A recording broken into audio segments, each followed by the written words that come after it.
అద్భుత జీవితం కార్యక్రమాన్ని చూచుటకు ప్రభువైన యేసుక్రీస్తు నామములో మీకందరికీ స్వాగతం. మీరు మా కార్యక్రమములను ప్రతి శనివారం ఉదయం 7 గంటల నుండి 7:30 గంటల వరకు తప్పక వీక్షించండి. ప్రతిసారి దైవజనులు ఆఖరిలో చేసే ప్రార్థనలో ఏకీభవించి అద్భుతములు పొందండి. తప్పకుండా దేవుడు మీ జీవితంలో, కుటుంబంలో అద్భుతములు జరిగించి మీ ప్రతి అక్కరను తీరుస్తాడు. ఇప్పుడు దైవజనులు రెవరెండ్ డాక్టర్ శాంతికిరణ్ గారి ద్వారా దైవ సందేశాన్ని వీక్షిద్దాం. యేసు ప్రభునందు ప్రియమైనటువంటి అద్భుత జీవితము టీవీ కార్యక్రమం ప్రేక్షకులకు ప్రభువైన యేసుక్రీస్తు నామములో శుభము తెలియజేస్తున్నాను. మీకందరికీ ప్రభువైన యేసుక్రీస్తు నామములో ఈ కార్యక్రమంలోనికి ఆహ్వానం పలుకుతున్నాను. మీలో చాలామంది ప్రతిరోజు ఎన్నో ఫోన్లు చేస్తున్నారు. వివిధ అక్కర్ల నిమిత్తం ప్రార్థన చేయించుకునేట కొరకు, మరి స్వస్థతల నిమిత్తం ప్రార్థన చేయించుకునేట కొరకు ఫోన్ ద్వారా మరి ప్రార్థన చేయించుకుంటున్నారు. కొంతమంది అద్భుతాలను పొందుకుంటున్నారు, కొంత స్వస్థతలు పొందుకుంటున్నారు. చాలామంది మరి వారికి ఏం జరిగిందో మరి జవాబు ఇవ్వటం లేదు, మళ్ళీ ఫోన్ చేసి చెప్పడం లేదు. కనుక ప్రార్థించినప్పుడు మీకేం జరిగిందో సాక్ష్యం ఇవ్వటం కూడా చాలా ముఖ్యం. ఇక్కడ ఒక అద్భుతం జరిగింది. మరి పోయిన ఎపిసోడ్లో టీవీ కార్యక్రమం చూసి తిరుపతి నుండి పిఎస్ ఉమాపతి, సుమతి అనేటటువంటి దంపతులు, వారు తిరుపతిలోని సంజయ్ గాంధీ కాలనీ నుంచి వారు నాకు ఫోన్ చేసి వాళ్ళ అమ్మాయి పి లావణ్య అనేటటువంటి కుమార్తె, 15 సంవత్సరాల కుమార్తె నెల రోజులైంది తప్పిపోయిందని ఫోన్ చేసి ప్రార్థన చేయమని అడిగారు. ఆత్మలో నేను ప్రార్థన చేసి అతి తొందరగా అమ్మాయి యొక్క ఆచూకీ మీకు దొరుకుతుంది, దొరికిన వెంటనే ఫోన్ చేసి చెప్పండి అని ప్రార్థించి చెప్పడం జరిగింది. చెప్పిన రీతిగానే రెండో దినముననే ఈరోజు ఫోన్ చేయించుకున్నారు. రెండో దినముననే ఆ అమ్మాయి ఆచూకీ చిత్తూరు జిల్లాలోని కాణిపక్కం అనేటటువంటి స్థలంలో దొరికిందని ఫోన్ చేసి సంతోషంతో చెప్పారు. వారి కుమార్తెను తీసుకొచ్చి నాతో ఫోన్లో మాట్లాడించారు. చాలా సంతోషంగా ఉన్నారు.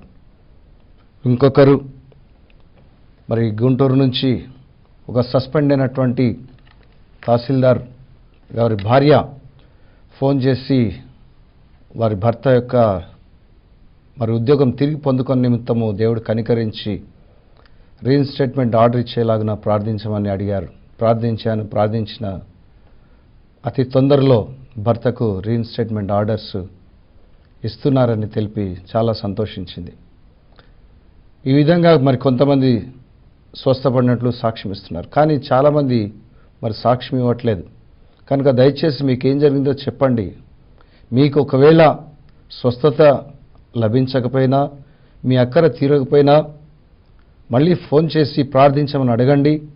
తప్పక మేము ఎన్నిసార్లైనా మీ కొరకు ప్రార్థన చేస్తాము. దేవుడు మిమ్మల్ని దీవించును గాక. ఈ రోజున మనము ఒక ప్రత్యేకమైనటువంటి అంశమును మనము ధ్యానించుకుందాము. ఏ విధంగా మన యొక్క జీవితాల్లో, కుటుంబాల్లో అద్భుతములు జరుగుతున్నాయి, దీనికి కారణం ఏంటి? ఈ రోజున కూడా మానవాతీతమైనటువంటి శక్తి, దైవశక్తి ఏ విధంగా మన జీవితాల్లో, కుటుంబాల్లో యేసుక్రీస్తు నామములో మొరపెట్టినప్పుడు మనకు దొరుకుతుందో ఈ దినమున మనము వాక్య ధ్యానంలోకి వెళ్దాం. ఈ సమయంలో మరి ప్రార్థన చేసుకుందాము.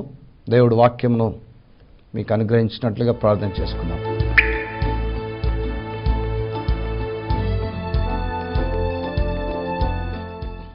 పరిశుద్ధులైన మా పరలోకపు తండ్రి, యేసుక్రీస్తు ప్రభువానికి స్తుతులు స్తోత్రములు చెల్లిస్తున్నానైనా. ప్రభా, ఈ సమయంలో నీ బిడ్డలకి నీ వాక్యాన్ని ప్రకటించబోతుండగా పరిశుద్ధాత్మదేవా, నీ దాసుని నోటి విషయంలో మీరు స్వాధీనపరచుకోండి నాయన. మీ మహిమ చాటున్న సంపూర్తి నన్ను మరుగుపరిచి మీరే ప్రభా ఈ ప్రజలకు మిమ్మల్ని ప్రత్యక్షపరచుకొని ఈ ప్రజలందరికీ అర్థం రీతిలో ప్రభా మీ వాక్యాన్ని మీరు బోధించండి, నేర్పించండి. నా స్తోత్రములు. ఈ వాక్య పరిచయం ఏ విధం చేతులను అడ్డగించాలని చూస్తున్న దురాత్మలను, ఇదిగో బిడ్డలను వినయకుండా చూస్తున్న దురాత్మలు, సాతాను శక్తులను ఏసునామములో ఇప్పుడే నేను బంధిస్తున్నాను, గద్దిస్తున్నాను, శపిస్తున్నాను. ఏసునామములో ఇప్పుడు ఇదిగో చూస్తున్న బిడ్డల్ని విడిచిపోను గాక. పరిశుద్ధాత్మదేవా నాయన, టీవీ ముందున్నటువంటి ప్రజలందరూ మీరు స్వాధీనపరచుకోండి. పరిశుద్ధాత్మదేవ వీరందరి హృదయాలు తెరవండి. ప్రతి ఒక్కరు తెరవబడిన హృదయంతో నీ వాక్యం వినుటకు అర్థం చేసుకుంటూ జ్ఞాపకుంచుకుంటూ సాయం తెచ్చండి. నీ వాక్య ప్రకారం జీవించడానికి సహాయం తెచ్చండి. నీ వాక్యం వింటుండగానే ప్రతి ఒక్కరిలో నీ పరిశుద్ధాత్మను కుమ్మరించండి. ప్రతి ఒక్కరు నీ పరిశుద్ధాత్మతో నింపండి. నీ అందు విశ్వాసం నింపండి. నీ అందు భయభక్తులు నింపండి. నేను స్తోత్రం. ప్రతి ఒక్కరు ఆత్మను రక్షించండి. ప్రతి ఒక్కరు అక్కర తీర్చమని యేసుక్రీస్తు పరిశుద్ధ నామమున ప్రార్థించి వేడుకొంచున్నాను పరమ తండ్రి. Amen, amen, amen. అత్యున్నతమైనటువంటి త్యాగము, సుప్రీం సాక్రిఫైస్, ప్రపంచ చరిత్రలో, మానవజాతి చరిత్రలో ఒక అత్యున్నతమైనటువంటి త్యాగము చేయబడింది. ఆ త్యాగాన్ని గురించి మనము ధ్యానించుకుందాం. దేవుడే మన కొరకు ఇటువంటి త్యాగం చేశాడు. యెషయా గ్రంథం 6వ అధ్యాయం 1వ వచనంలో దేవుడు అత్యున్నతమైనటువంటి సింహాసనం మీద ఆసీనుడై ఉండేటటువంటి దేవుడని దేవుని వాక్యం సెలవిస్తుంది. 1 తిమోతి 6వ అధ్యాయం 16వ వచనంలో దేవుడు ఎవరు ఆయనను సమీపింపరాని తేజస్సులో ఆయన మాత్రమే వసిస్తూ అమరత్వం కలిగినటువంటి దేవుడని వాక్యంలో రాయబడింది. అంతేకాకుండా ద్వితీయోపదేశకాండం 7వ అధ్యాయం 21వ వచనంలో ఆయన భయంకరుడు మహాదేవుడని దేవుని వాక్యంలో రాయబడింది. ప్రకటన గ్రంథం 4వ అధ్యాయం 8 నుంచి 11వ వచనం వరకు మనం చూసినట్లయితే సర్వాధికారి, భూత వర్తమాన భవిష్యత్ కాలంలో నుండి సర్వాధికారి అని, పరిశుద్ధుడు అని, యుగ యుగములలో ఉన్నవాడని, సర్వ సృష్టికర్త అని, సమస్త మహిమ ఘనత ప్రభావం పొందడానికి అర్హుడని దేవుని వాక్యంలో రాయబడింది. అటువంటి దేవుడు 2000 సంవత్సరాల క్రితం ఈ లోకంలోనికి తనను తాను తగ్గించుకొని ఒక మానవునిగా దిగొచ్చి శిలువ కార్యమును జరిగించాడు మన నిమిత్తం. దేవుని వాక్యంలో యేసుక్రీస్తు ప్రభు చేసినటువంటి త్యాగం గురించి ఫిలిప్పీలకు రాసిన పత్రిక 2వ అధ్యాయము 6 నుంచి 8వ వచనం వరకు ఈ విధంగా ప్రభువైన యేసుక్రీస్తు మన కొరకు చేసిన త్యాగము వ్రాయబడింది. ఆయన దేవుని స్వరూపము కలిగిన వాడై ఉండి దేవునితో సమానంగా ఉండుట విడిచిపెట్టకూడని భాగ్యమని ఎంచుకొనలేదు గాని మనుష్యుల పోలికగా పుట్టి దాసుని స్వరూపమును ధరించుకొని తనను తానే రిక్తునిగా చేసుకొనెను.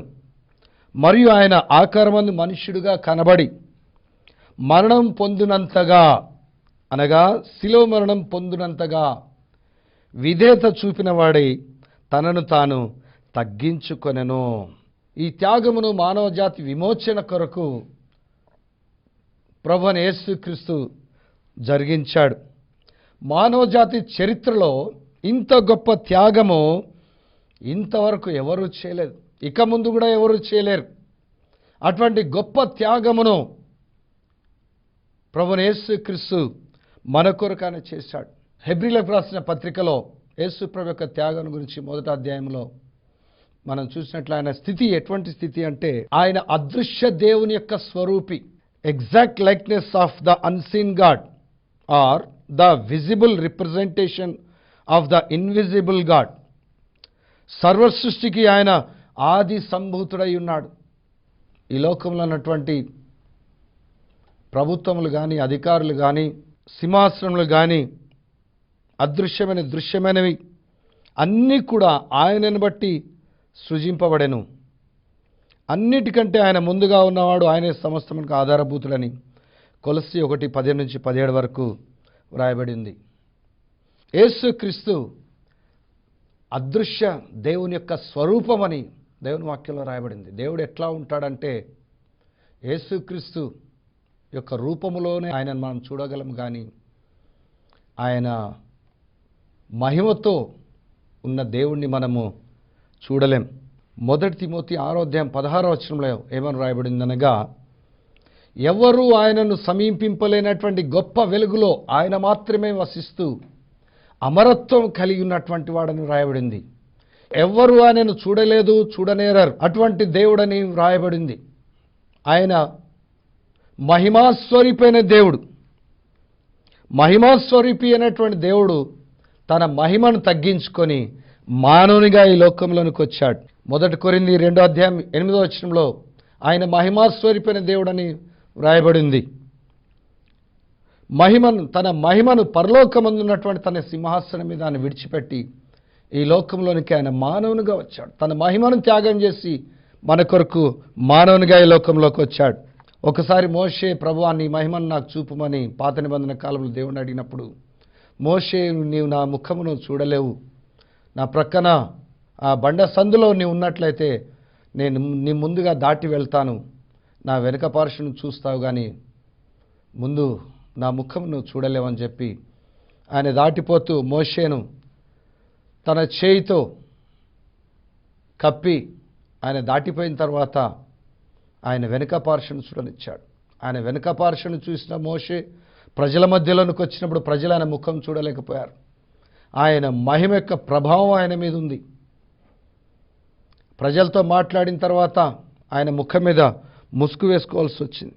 అంతేకాకుండా పాత నిబంధన కాలంలో సొలొమోను మహారాజు యెరూషలేములో దేవుని మహిమార్థమై మందిరం కట్టించినప్పుడు ఆ మందిరము ప్రతిష్ట సమయంలో దేవుడు ఆ మందిరంలోనికి దిగివచ్చి ఆ మందిరంలో నివాసం ఏర్పరచుకోవాలన్నటువంటి ఉద్దేశముతో ఆ మందిరంలో దేవునికి లెక్కలేనన్ని పశువులు బలి అర్పించి ప్రార్థించినప్పుడు దేవుని మహిమ ఆ మందిరంలోకి దిగి వచ్చింది. యెహోవా మహిమ తేజస్సు ఆ మందిరమంతా నిండిపోయింది. యాజకులు సేవ చేయలేక మందిరంలో నుండి బయటికి పరిగెత్తుకొని వెళ్ళిపోయారు. అటువంటి మహిమాస్వరూపైనటువంటి దేవుడు యేసుక్రీస్తు. అదే ఆయన 2000 సంవత్సరాల క్రితం మహిమను విడిచిపెట్టి మానవునిగా ఈ లోకంలోనికి వచ్చి అదే దేవాలయంలో ఆయన పరిచర్య చేయడానికి వెళ్ళినప్పుడు, వాక్యం బోధిస్తున్నప్పుడు, నీవెవరో, ఈ అధికారం నీకు ఎవరిచ్చారు అని ఆయనను ప్రశ్నించారు యాజకులు. చూశారా, మహిమను విడిచిపెట్టి మానవుడిగా వచ్చినప్పుడు ఆ విధంగా ఆయన చులకనగా మాట్లాడారు. ఆయన మహిమను ఏ విధంగా త్యాగం చేశాడో తెలుసుకోవచ్చు. ఇంకొక విషయము, ఆయన పరలోకమందు ఆయన అధికారం కలిగినటువంటి దేవుడు. హెబ్రీలకు రాసిన పత్రిక 1వ అధ్యాయంలో ఏమని రాయబడిందనగా, ఆయన తన మహత్తు గల మాట చేత ఈ విశ్వమంతటిని పరిపాలిస్తున్నటువంటి వాడని వ్రాయబడింది. తన మహత్తు గల మాటతో విశ్వమంతటిని పరిపాలించే దేవుడు. ఆయన సర్వ అధికారం కలిగినటువంటి దేవుడు. ఆయన సింహాసనం మీద కూర్చుండి కదలవలసినటువంటి అవసరం లేదు ఆయనకు. ఆయన సింహాసనం మీద కూర్చుండి వేలాది దూతలకు ఆయన ఒక చూపుతో జవాబిచ్చి ప్రార్థనలకు జవాబు పంపే దేవుడు. తన నోటి మాటతో విశ్వమంతటిని పరిపాలించేటటువంటి దేవుడు, సర్వాధికారి. ఆయన సింహాసనం మీద నుండి కదలవలసిన అవసరం లేదు. అటువంటి దేవుడు మన కొరకు ఈ లోకంలోనికి దాసునిగా వచ్చాడు. దాసునిగా వచ్చి యేసుక్రీస్తుగా ఈ లోకంలో ఇశ్రాయేల్ దేశంలోనూ ఇశ్రాయేల్ దేశ పరిసర ప్రాంతంలోనూ ఒక దాసునిగా ఆయన మానవులకు పరిచర్య చేశాడు. మరి ఎవరింటికి ఆహ్వానించి, ప్రభువా నా ఇంటికి రా, ఇదిగో నా కుమార్తెను స్వస్థపరచు అంటే అక్కడికి వెళ్ళి ఆ కుమార్తెను స్వస్థపరిచాడు. ఇదిగో నన్ను ముట్టి స్వస్థపరచున్నప్పుడు ముట్టి స్వస్థపరిచేవాడు. ఎవరిక్కడికి ఆహ్వానించినా కానీ ఆయన పరిచయంతో అక్కడికి వెళ్ళి పరిచయం చేసేవాడు. కాలినడకన ప్రజలను వారి పాపంలో నుండి, రోగంలో నుండి విడిపిస్తూ సంచారం చేశాడు. శిష్యుల పాదములు కడిగాడు. ఆయన శిష్యుల పాదములు కడుగుతున్నప్పుడు ఆయన ఆ సందర్భంగా చెప్పాడు, నేను మనుష్య కుమారుణ్ణి పరిచారం చేయించు